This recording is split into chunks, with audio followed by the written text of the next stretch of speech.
Good morning. My name is Wynn Hunt, and I use he, him pronouns. I have the honor of being your worship associate this morning.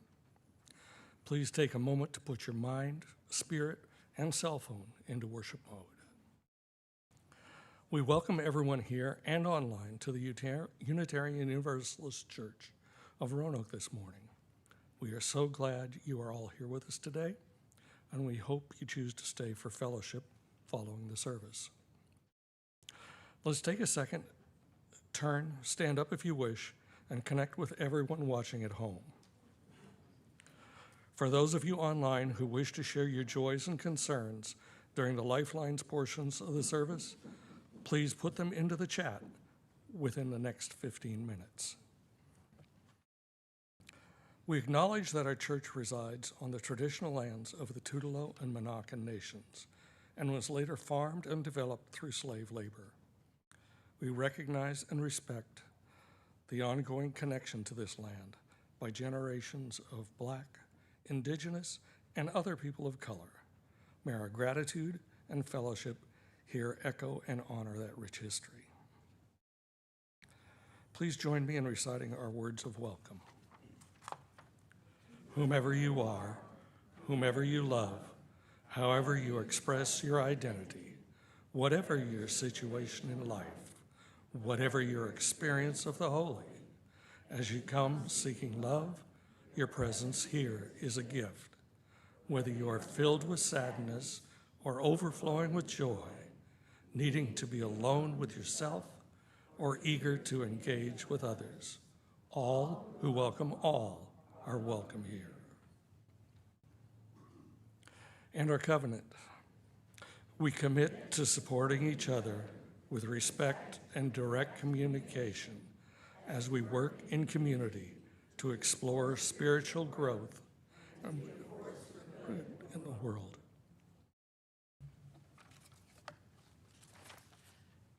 Good morning, everybody. Our opening song is in the gray hymnal. Some of you may have picked one up, but if you didn't, the words will be on the screen. And if you did get a hymnal and you're wondering what number it is, I'll let you know. It's 361, Enter, Rejoice, and Come In. So please rise and sing with us as you're able.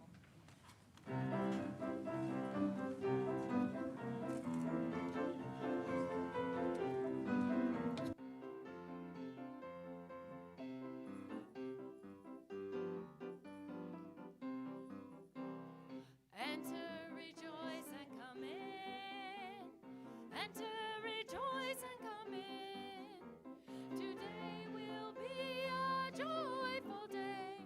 Enter, rejoice, and come in. Open your ears to the song. Open your ears to the song. Today will be a joyful day. Enter, rejoice, and come in. Open your hearts, everyone. Open your hearts, everyone. Today will be a joyful day. Enter, rejoice, and come in. Don't be afraid of some change. Don't be afraid of some change. Today will be a joyful day. Enter, rejoice, and come in.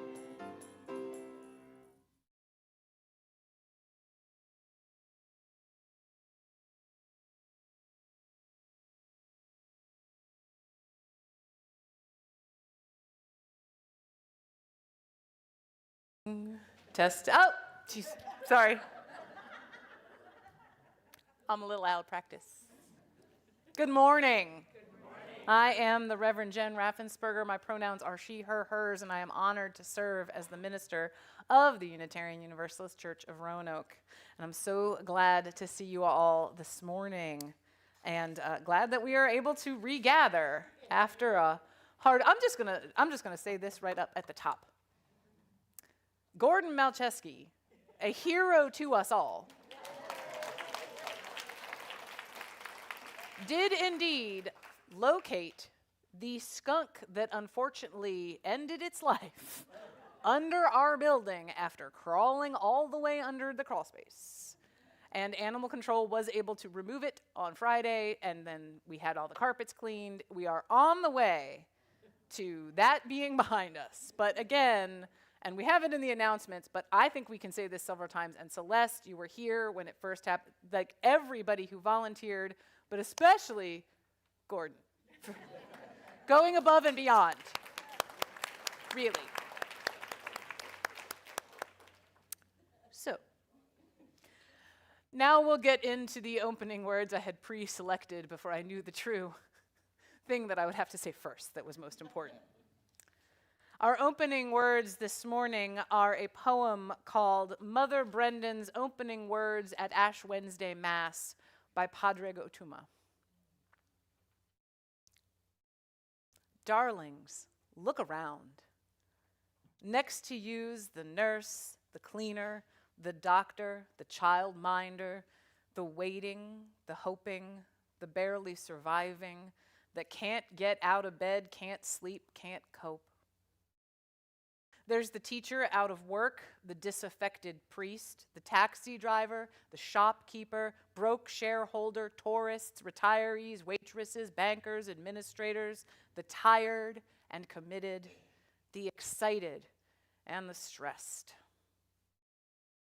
I know you expect me to bless you in the mysteries of God, but I prefer the strangeness of each other, darlings. Look around. In the name of whatever reason brings you here, in the name of anything that works, in the name of nothing. Are you burning yet? You will be. Take this cup and drown your sorrows. Take this bread and butter it. Lick it. Taste the salt. Nothing made you come here. Nothing stops you going. I'll now invite Wynn to light our chalice. This morning, we join with Unitarian Universalist churches, congregations, communities of faith across the nation and the world in lighting the flame of our chalice, the symbol of our living tradition.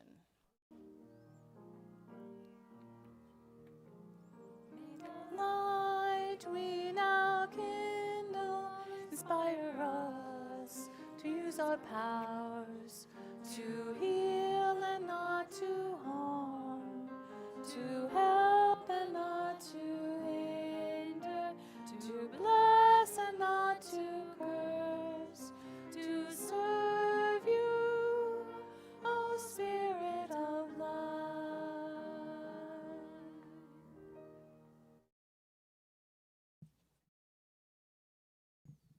Some of you know exactly what time it is, so if you want to come forward so we can have a little bit of story time, come on forward. My name is Jessie McEwen. I use they, them pronouns, and I have a story, well, a little bit of a story and a lot of questions this morning. So, when I was little, I used to go to my grandpa's church. My grandpa is a minister, just like Rev Jen, and I would go to his church a few times a year. And every time I went, everybody asked me the same questions. Now, when I ask these questions, I want you to just raise your hand if someone's asked you this question. Are you ready? How old are you? Well, my goodness, what grade are you in? Do you have any siblings? Has anyone ever asked you that? Now, the fun part of that one was when I visited my grandpa's church, we all visited my grandpa's church, and there's about 25 cousins. So nobody knew who was related to who, whose mama was whose. They would just ask us if that was our sister. Well, now, do you know Malin? Or do you know George? Or do you know anybody else that's actually your age that happens to go to this church? No, that you don't get that question? I used to get that question about Lisa Bussey all the time. What do you want to be when you grow up? Now, adults, how many times has someone said, what do you do? Yeah, and they're usually asking about a job or something like that. But you know how I usually answer them? Well, sometimes I stand up and talk to a new friend because that's what I'm doing right then. How about this one? I used to get this all the time, and it happens when we visit people. It happens when we've been away for a while. When did you get so big? Yes. Sometimes they say tall. Sometimes they say old. I hope y'all don't get asked, when did you get so old? But these are the questions that adults ask kids, aren't they? Now, do you like answering those questions? Sometimes a little bit. I'll be honest, when I was your age, I hated answering those questions because they didn't say anything about me. I wanted them to ask, what's the neatest thing you made this week? Would you want to hear that question? Yeah. What if they asked you things, instead of what do you want to be when you grow up, they asked you, what are you going to do next week? That's kind of cool. And instead of saying, what grade are you in, what if they asked, what's the best thing you learned all year? Adults, would you want those kind of questions too? Mm-hmm. Yeah? So all we have to do to really get to know the people beside us, like in the poem this morning, the nurse, the cleaner, the people beside us, all we have to do is, now this is a song, a Disney song too, we have to dig just a little bit deeper. And instead of saying, how old are you? What could we say? Any ideas? Anybody have any ideas?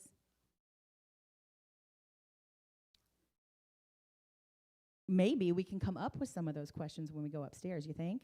Now, adults, would you want us to make you a guide on some questions you can ask little kids? Yeah, y'all think we can do that? We also have a soda bar upstairs where we get to make our own soda. So we're going to make some soda and come up with some questions. Are you ready? Let's do it.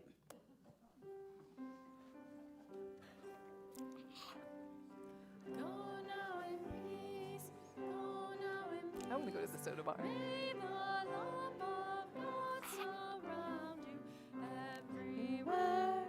Everywhere you may go. Our reading this morning is Famous by Naomi Shihab Nye.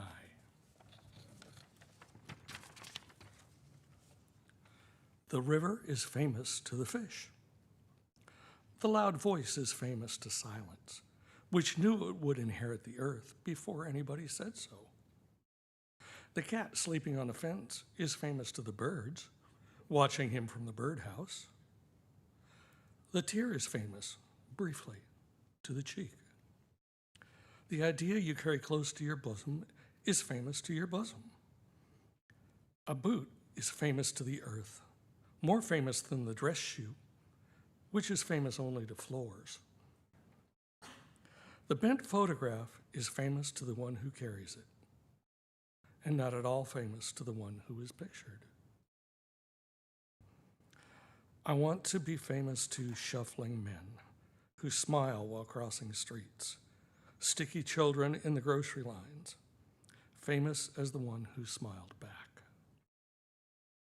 I want to be famous in the way a pulley is famous, or a buttonhole, not because it did anything spectacular, but because it never forgot what it could do.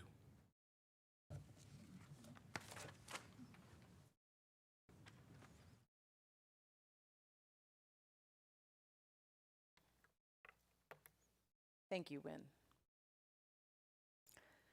So tonight, be real. Tell your story and listen to others. Feel what you feel and choose to act anyway, to show up, to resist. Ask yourself and ask each other, of what future are these, the wild early days? So in 2011, I began to volunteer with an organization called Marylanders for Marriage Equality. First, we gathered to work to encourage citizens to encourage their own lawmakers to pass the bill legalizing same-sex marriage. And after that happened, there was a ballot initiative mounted that took the legality of same-sex marriage in Maryland directly to the voters. And once again, we gathered to phone bank and to canvass door to door, asking the people of my home state of Maryland to vote for marriage equality in November of 2012. And Maryland did indeed pass that initiative. I mean, it passed it twice, right? And it became the law of the land. And I was overjoyed, of course, but there was another joy that my volunteering brought to me.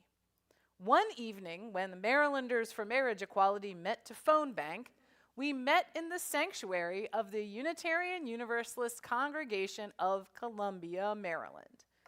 And that night, I went home and I Googled Unitarian Universalism because I was so curious about what I had seen in that sanctuary. Famously, we have some plates, some beautiful hand-fired ceramic pieces of art on the wall of that sanctuary representing all the major religions. And I was like, oh, I need to learn more about that. And I liked what I read on the internet so much that I planned to attend Sunday worship that week. And on Labor Day weekend in 2012, I did. And by the end of that worship service, I was in tears and I knew I would be back. A seed was planted, and I am fortunate that it has grown and flourished in the way that it has. That beloved congregation became the first ground in which my Unitarian Universalist faith began to grow. And that's my origin story, or one of them, at any rate. Each of us has many origins, places where we came from, stories that we tell, stories that we used to tell but rejected or rewrote to suit us better as we grew and changed. I brought this story and all the others that make me with me here to Roanoke, and so did each of you. It's these stories and these changes that we gather to share with one another every week. Every time our faith community gathers in whole or in part, we each bring with us all the stories that weave together to make us. And also, when we gather, we continue to weave the story that makes us, that makes here, that makes this congregation what it is that makes all of us who we are. Darlings, look around. Next to you's the nurse, the cleaner, the doctor, the child minder, the waiting, the hoping, the barely surviving, the can't get out of bed, can't sleep, can't cope. There's the teacher out of work, the disaffected priest, the taxi driver, the shopkeeper, broke shareholder, tourists, retirees, waitresses, bankers, administrators, the tired and committed, the excited and stressed. I know you expect me to bless you in the mysteries of God, but I prefer the strangeness of each other, darlings. Look around.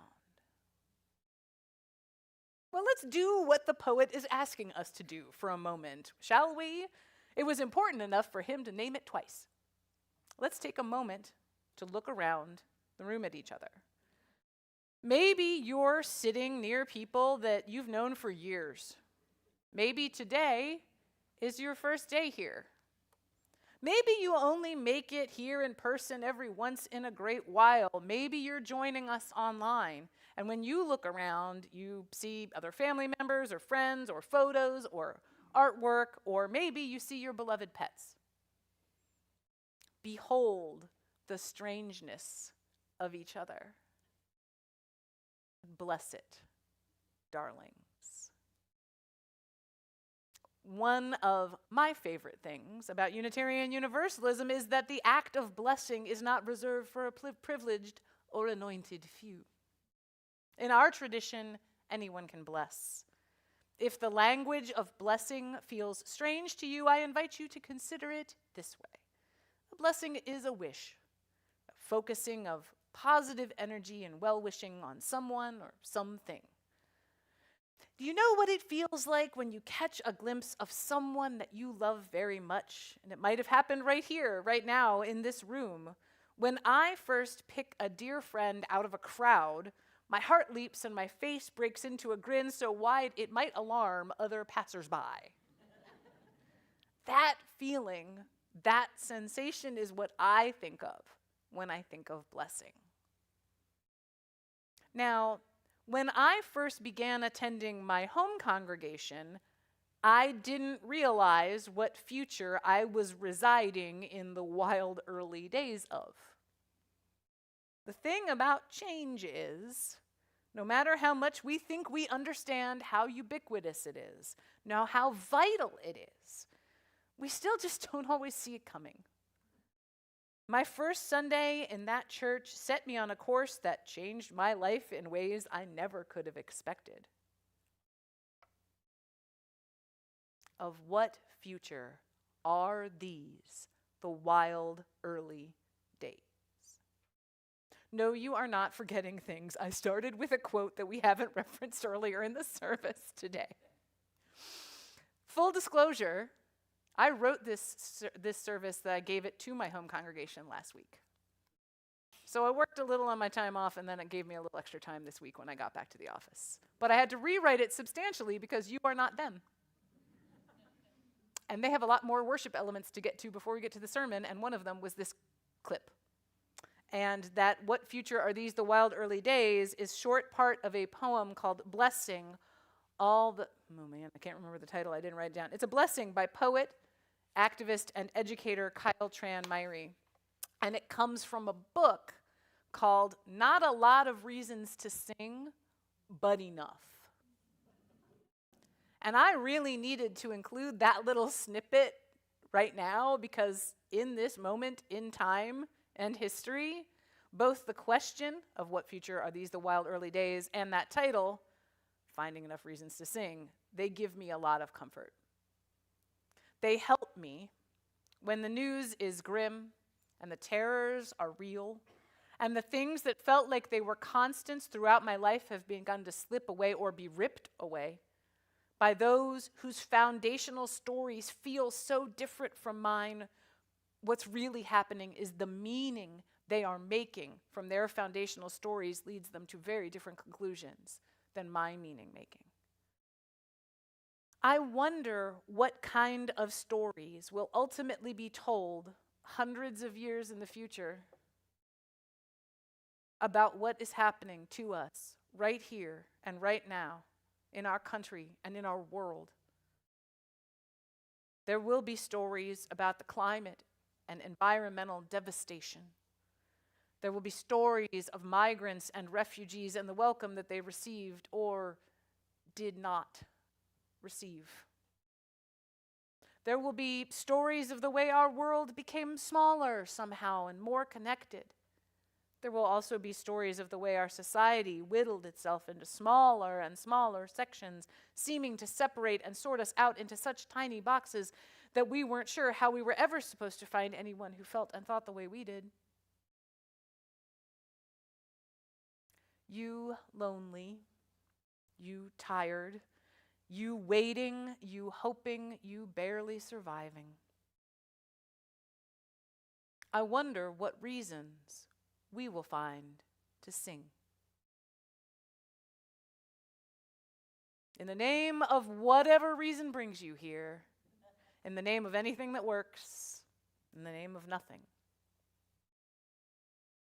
The truth is, none of us knows exactly what brought any of us here this morning. Habit, crisis, default mode. Maybe someone asked us. Maybe we asked someone to come and realized that meant we should also be there. Maybe we're searching for answers.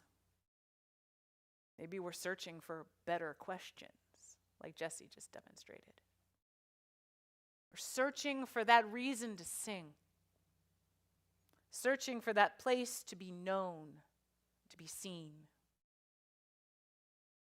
Now, I found that place in my home congregation back in 2012. And that place has changed a lot since then. And that place is not this place, as we have established. And this place is where many of you have found your own reasons to sing. Because of the wild early days that I experienced in my first years at that Columbia congregation, I arrived here in Roanoke with a little bit of a different role to play in the community than when I arrived there. But in my first year here, you have shared your own stories and the stories of this place and the people who have gone before. Hearing all the stories about the history of this place helps us to know who we are.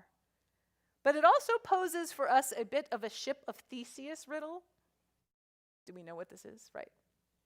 The riddle is, how much of the ship do you have to replace, pull up a board here, a nail here, before it's an entirely different materials making up the ship? Is it still your ship? People come and go from our community. Ministers change, leadership changes. The times around us change. How many parts can we replace on our boat until it's not our boat anymore? If we pull up every rotting plank and replace it until all the structure of our ship is different, it's still our ship, right? Yes. That's the easy answer to that riddle, yes. There are people here today who first came here a long time ago, and there are people here today for the first time. The old stories don't go away, but they get handed across time. They get shaped by new hands and minds and tongues speaking them out loud. The Unitarian Universalist Church of Roanoke is what it always has been, and it is ever new. It must be. We must be.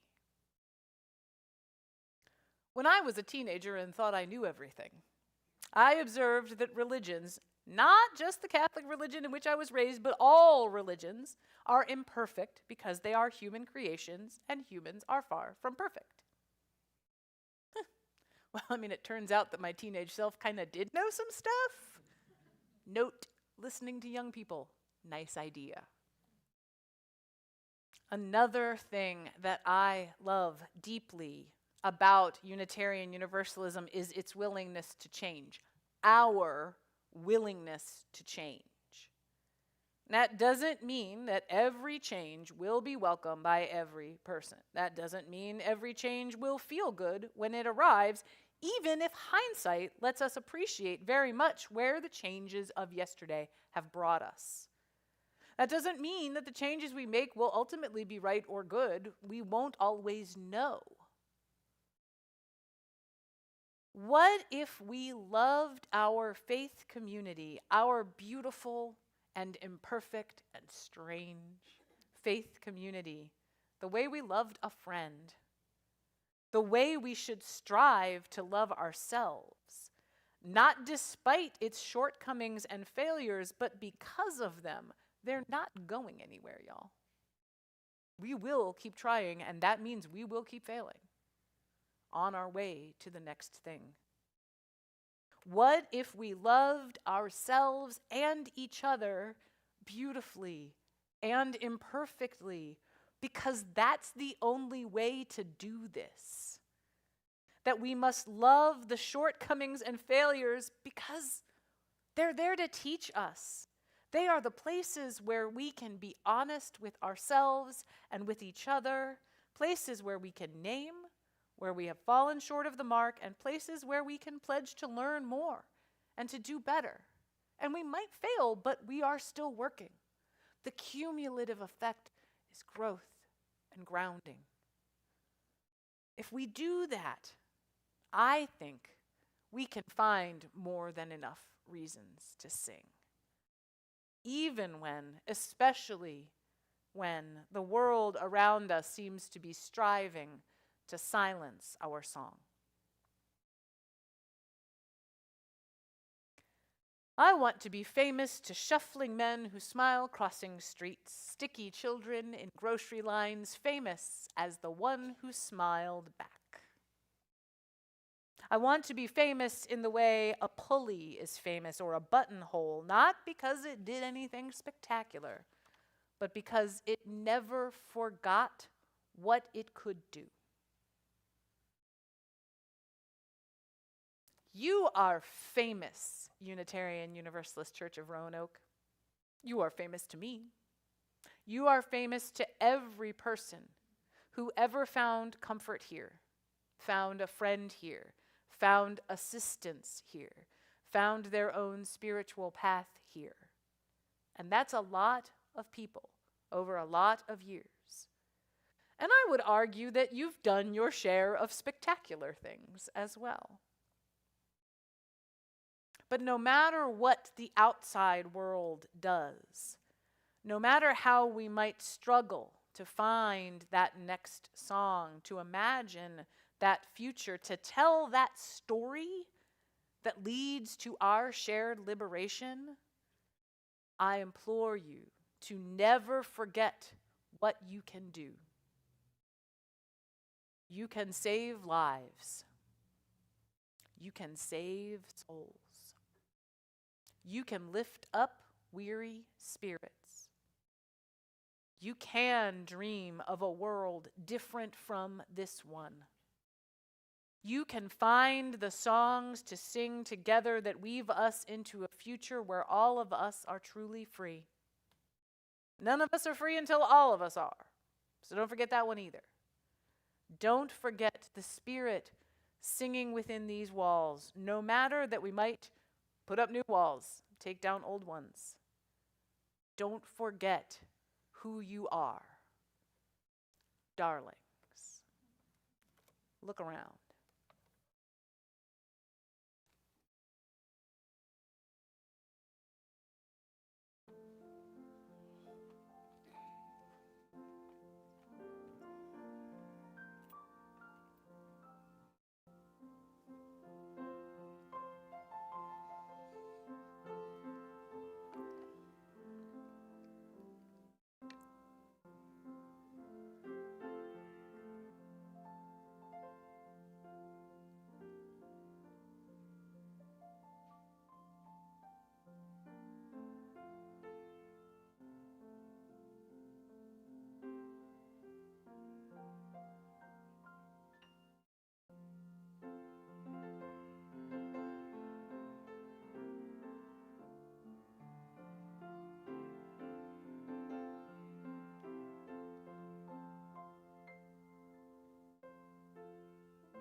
Is it on?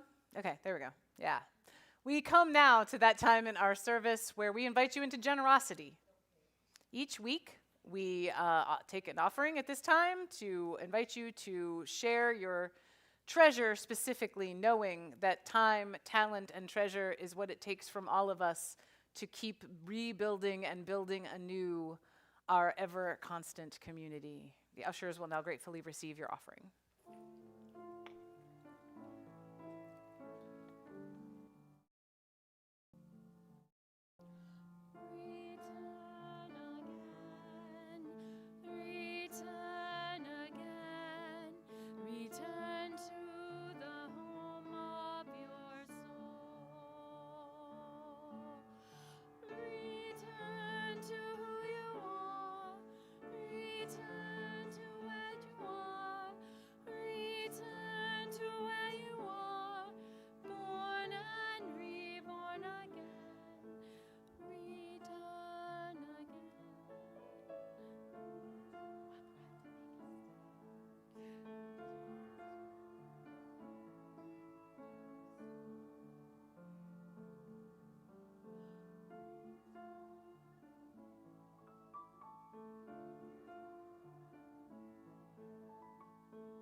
Thank you.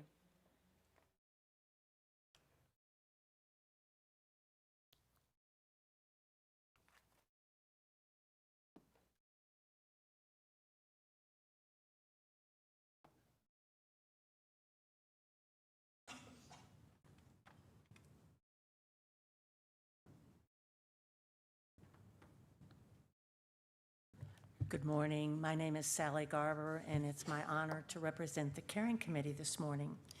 As you all know, one of the things that we do is share the joys and concerns of the congregation on Sunday morning. If you have a joy or concern, please take the time to either write it in the Caring Committee book, which is on the altar in the morning, and during the week it lives right next to the name tag board. This morning I have several concerns, first of all, that came from last week. So let me share those first with you. Anna Leek Tulo and Eric Thomas Hill were married at 11 a.m. on Saturday, August 2nd, at the Unitarian Universalist congregation of Lynchburg.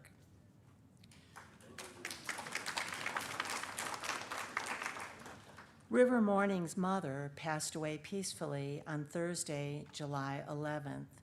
River was by her side as she took her last breath, so please keep River in your thoughts and prayers. From today, what a joy to have both of Jane and Bill Haddad's children, Holly and Alex, here this morning. They go back, way back, to the old church, so it's a real joy to have them here in the new church. New is a relative term in that case. Please keep Mary Reedus and her family in your thoughts and prayers as Mary's mother has entered hospice. A joy. With much gratitude to the Caring Committee, I was able to have a wonderful vacation. That's from Leah Whitney. And I also have a message that came through online from Justine Menardo. Her friend Gina needs prayers. The house they've lived in for 8 years has been sold, so they need to find a new place to live. Now you all have the opportunity to come forth and light a candle for a joy or concern that you have in your heart. As you do so, please use both sides of the altar. Thank you.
May our prayers be heard and our hearts be restored.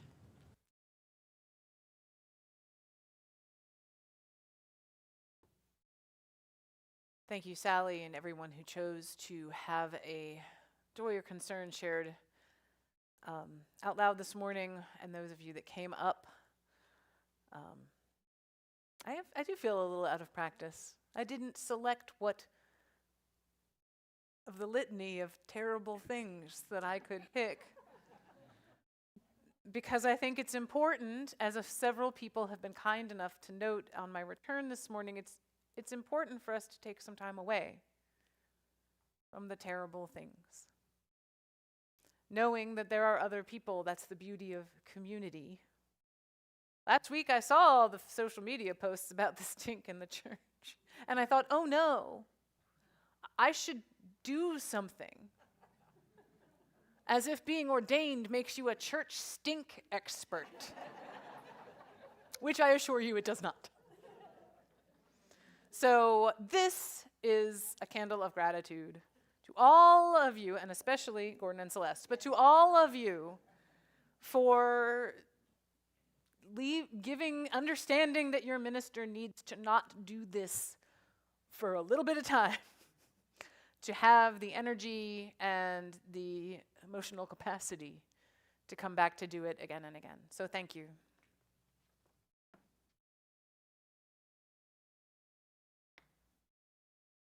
And as we do every week, this is one candle I will light for everyone who is joining us online, who is not able to be here to light a candle in person. We carry your joys, your concerns, and your fellowship in our hearts.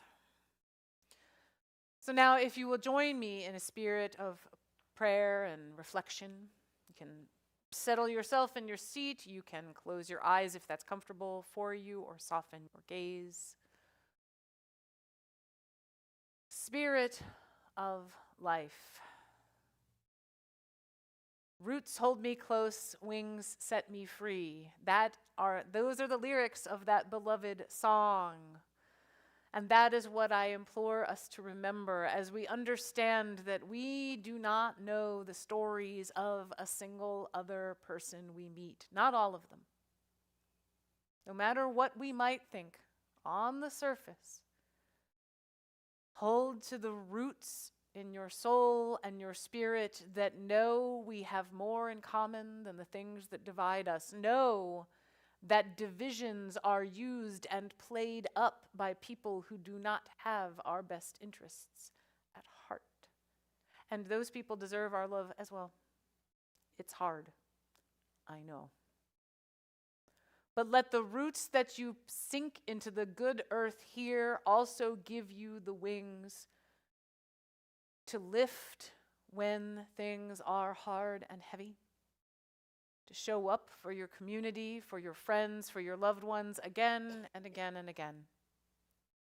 Sometimes we do that by coming into this building. Sometimes we do it by picking up the phone. Sometimes we do it by answering an email. Sometimes we do it by volunteering in the community. There are so many ways we can use those wings, but we'll exhaust ourselves if we don't have the roots. So put your feet flat on the ground. Think of the goodness, the good earth below us. Think of the energy traveling through your body up towards the good sky above. We need all of it, just like we need all of us. So may it be.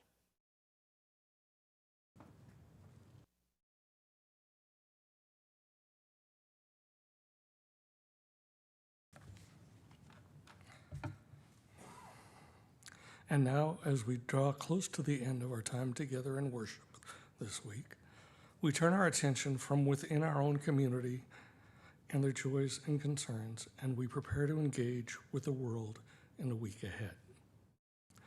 We begin with a few announcements. Again, thanks to everyone who helped out this week to deal with the now infamous church stink issue. Special thanks to Celeste Lee for her wonderful leadership, and Gordon for his Indiana Jones adventures. and everybody else who volunteered to babysit the church while we opened the doors to air things out. Next Sunday, August 17th, we have a lot going on. First of all, we will be blessing backpacks.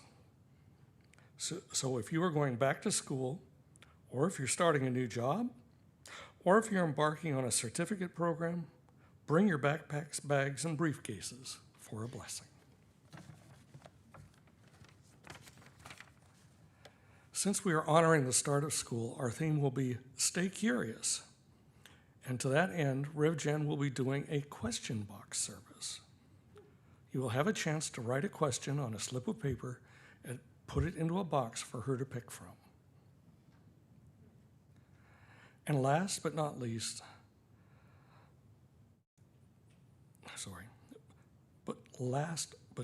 the thing that's happening around next Sunday's worship is that we will be joined by a group of folks from Roanoke's Voices of Faith interfaith organization.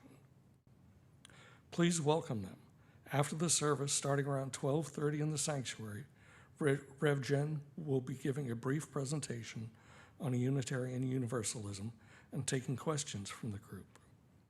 If you are interested in staying after the service next week to join this session along with our neighbors in Voices of Faith, please plan to be here until about 1:30.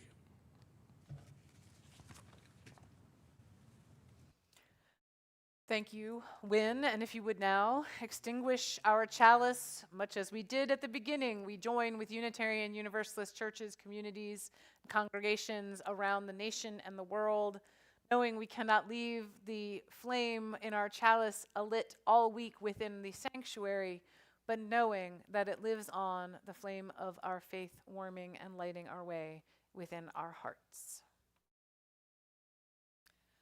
Our closing song is number 128. That is in your order of service, so you can easily turn. And the words are also on the screen, so please stand with us and join us in singing. It's For All That Is Our Life.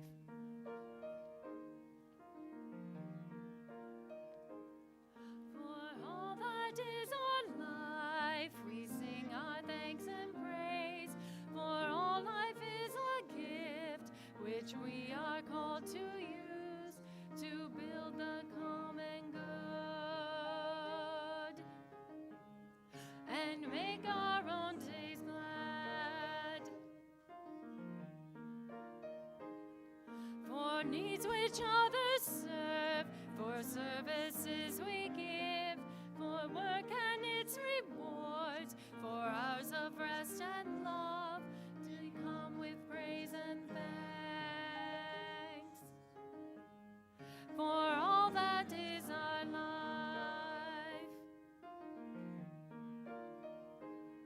For sorrow we must bear, for failures, pain, and loss, for each new thing we learn, for fearful hours that pass, we come with praise and thanks. For all that is our life. For all that is our life, we sing our thanks and praise. For all life is a gift which we are called to use to build the common good and make our down days glad.